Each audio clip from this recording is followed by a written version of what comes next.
Where do you begin? Where do you look? Like an ancient battlefield, the ground is silent, though people still move in familiar places. Now on this field, Negro and white run together, remembering not how it was in Little Rock, Arkansas in 1957. Perhaps it is best for those today to look where they are going and not where they have been.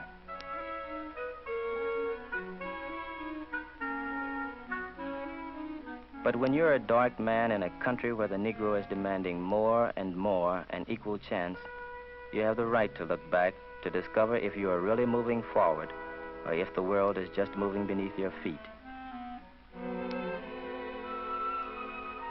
I have a special reason for looking back. My name is Jefferson Thomas, and I'm one of the 9 from Little Rock.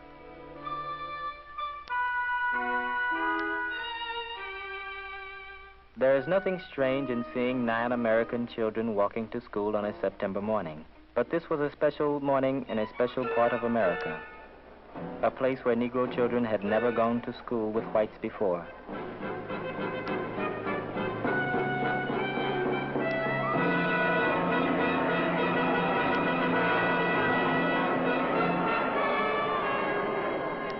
Hatred is easier to organize than understanding, and there was a minority in our state who found it to their advantage to bring hate to Little Rock in 1957. While we watched, the white children went to school, and we stood outside.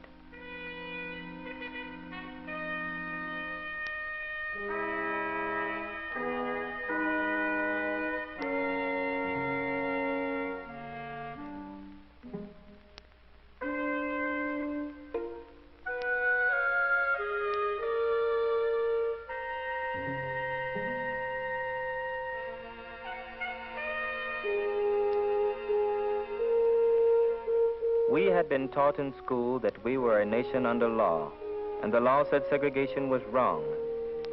Now we waited to see if our laws had meaning, or were just words in a book, or idle talk in a classroom.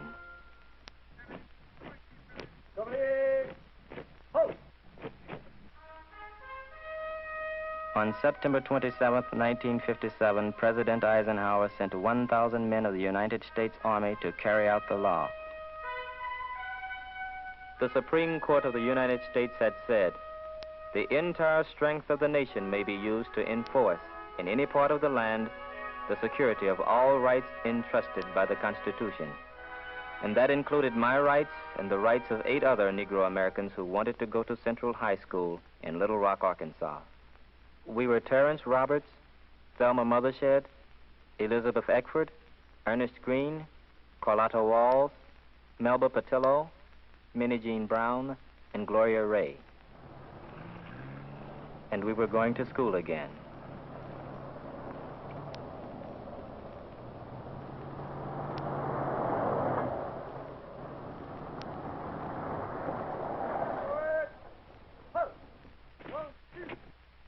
Obviously, in this town of 100,000, there were many who didn't like what was happening. But as we looked at the soldiers, we knew there must be millions of others who thought we represented something important.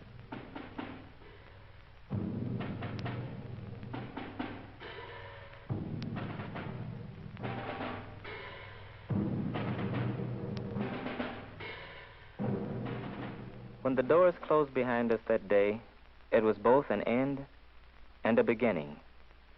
From that moment on, we would be watched, not only by those who looked at us as strangers, but by those who wondered if we would live up to our new opportunity. I remember standing there wondering how history would judge us.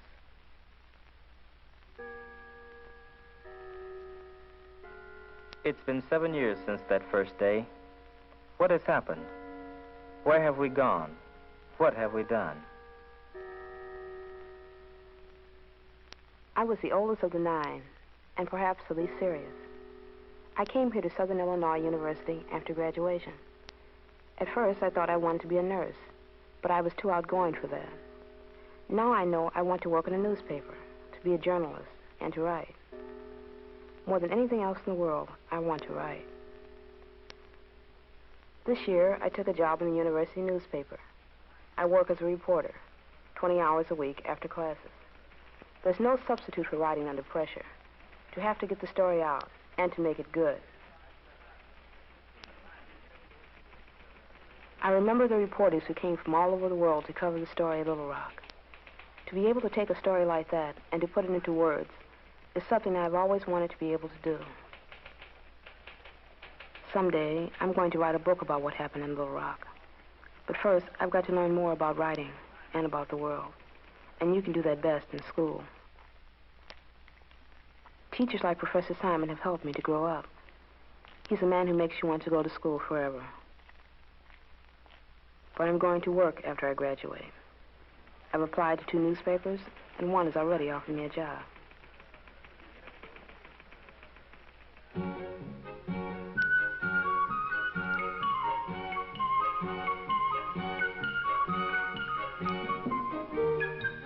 I'm going to miss this university. The friendships I have made here are long and deep. The things I have learned here have helped me to come to terms with myself. For the first time in my life, I have begun to understand why some Americans act the way they do. I know now some Americans have a fear of the Negro, a fear born of a way of life that has been dead in this country since the end of slavery. That's what the mob in Little Rock was afraid of, that the Negro, who had done so much with no chance, might do so much more with an equal one.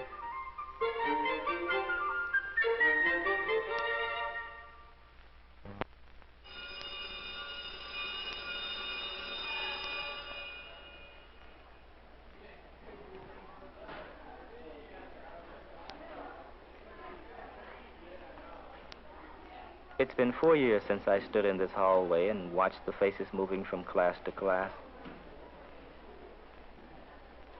None of this would seem strange to us now, for we all went on to colleges where there were more whites than Negroes. Except Elizabeth. She went to Central State College in Ohio.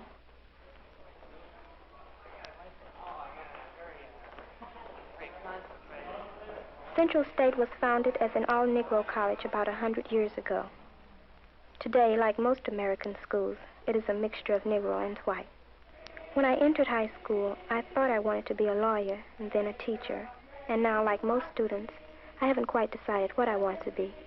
The world is a big place, and when I go out into it, I want to be sure I go in the right direction. If it hadn't been for that morning in September 1957, I could have gone into law or education and not thought much about it. I was frightened that morning. But I learned a great deal about people. Not only about the people who were there, but about the people who were not there. Like the politician who encouraged the mob. Like the thousands who suffered with me and wrote to me to tell me so. While I waited, I heard brave voices speak out against intolerance, and I saw grown men turn their heads in shame from a camera. As we sail the future seas, through the years we'll sing of thee. All college mind will sing of thee. Truth and right of some shall be. Our alma mater guides us and is great. For God, for Central, for State.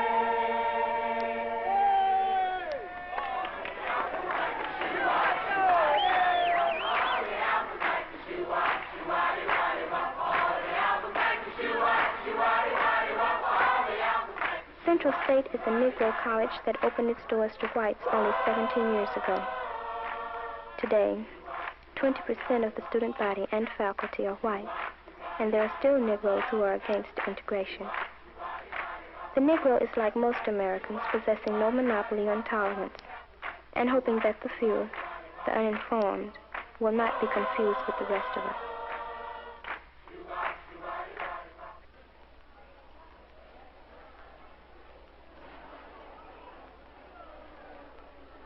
"4 years ago, a Negro walked this hall in fear.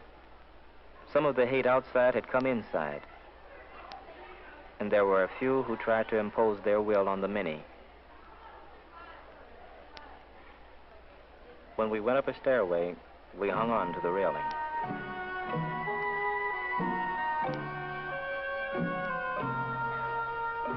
Can I help you? I'm looking for Miss Poindexter's room. She's in room 214.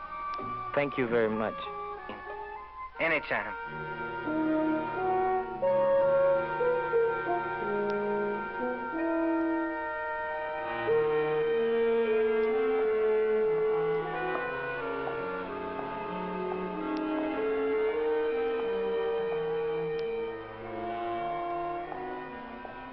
Thelma used to say the problems we had getting into this school were worth it. Just to be able to take courses from some of the teachers. It's not surprising so many students like Thelma wanted to go into teaching.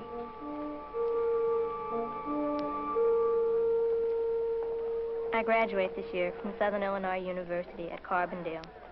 Going to college is a tradition in my family. That's why I applied for Central. I wanted a good high school education. I wanted the best training I could get before I entered college. Aspirations are very personal things, but I think I can state mine simply.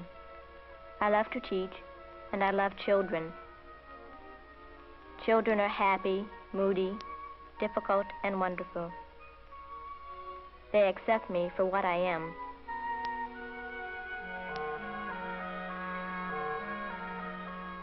After I finish college, I want to apply for a job teaching in Little Rock.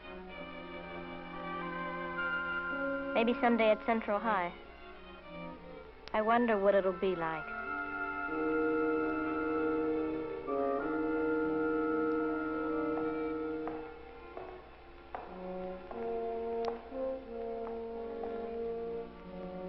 Thelma, Carlotta, and I had Miss Dunn.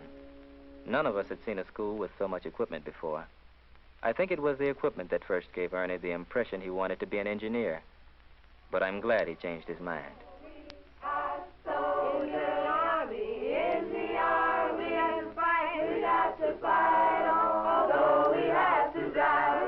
After I leave Michigan State University, I'm going to work in the field of civil rights as a leader and an organizer.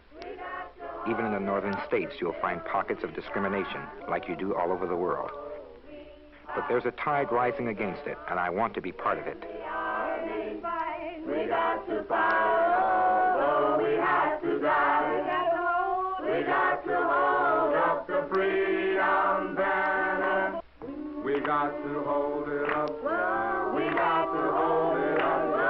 We got to hold it up. We got to hold it up. I came to Michigan State to study engineering. 3 years ago, I changed my mind. I decided I would rather work with people than with machines. Under Professor David Gottlieb, I received my bachelor's degree in sociology. Next week, I will receive my master's. I'm convinced that a white American can never fully understand what motivates the Negro's desire for equality. But the white American is becoming more concerned, especially my generation, and that makes tomorrow worth dreaming about.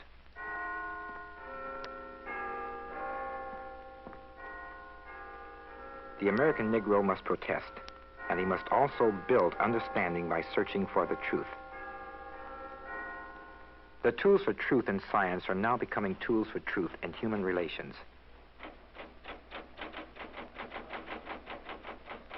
For the past 2 years, I have been compiling data on the aspirations of Negro and white children in a segregated community.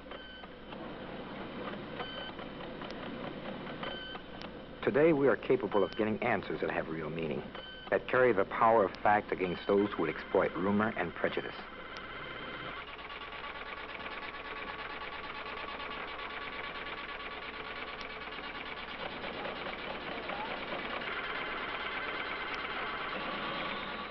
My research is just one part in a quiet revolution that's taking place in America. It's not alone a revolution in technology, but a revolution in thinking. A revolution that says man, no matter how humble his birth, what color his skin, must be permitted to go as far as his mind and his aspirations will take him.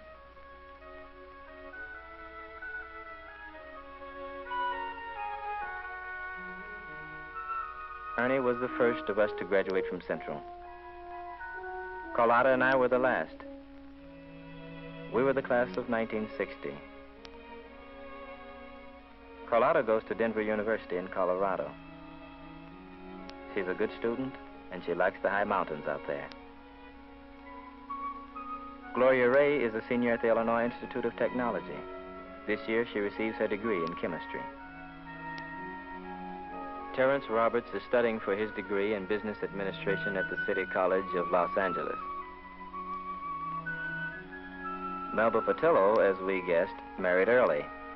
She wasn't in college over a year before she became a housewife.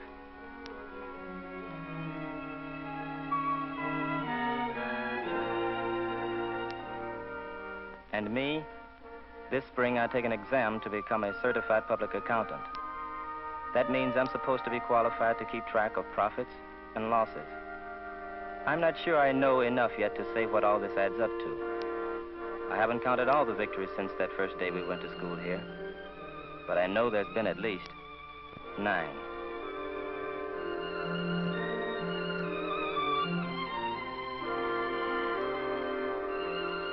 In Little Rock, there's a slow bridge taking shape over that chasm of intolerance and ignorance.